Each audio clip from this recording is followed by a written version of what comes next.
ભુજ ખાતે 76મા સંવિધાન દિવસની ઉજવણી કચ્છ જિલ્લા ભાજપ અનુસૂચિત જાતિ મોરચાના આયોજન હેઠળ કરવામાં આવી હતી.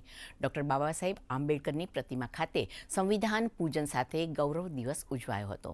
કાર્યક્રમમાં સાંસદ વિનોદ ચાવડા, ધારાસભ્ય કેશુ પટેલ, જિલ્લા ભાજપ પ્રમુખ દેવજી વર્ચન સહિત મોટી સંખ્યામાં હોદ્દેદારો અને કાર્યકરો હાજર રહ્યા હતા. સાંસદ વિનોદ ચાવડાએ સંવિધાન દિવસની શુભેચ્છા પાઠવી અને જણાવ્યું કે ડૉક્ટર આંબેડકરે શોષિત વંચિતોને ન્યાય આપવાનું મહત્વનું કાર્ય કર્યું છે અને આજે દેશ સંવિધાનના માર્ગદર્શનમાં આગળ વધી રહ્યો છે.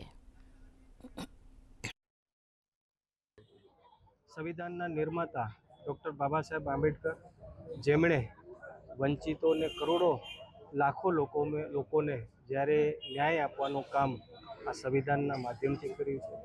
આ સંવિધાનના માધ્યમથી આપણો દેશ આજે આગળ વધી રહ્યો છે, ચાલી રહ્યો છે. લોકશાહીના સંવિધાન દિવસની જ્યારે ઉજવણી આજે સમગ્ર દેશ કરી રહ્યો છે,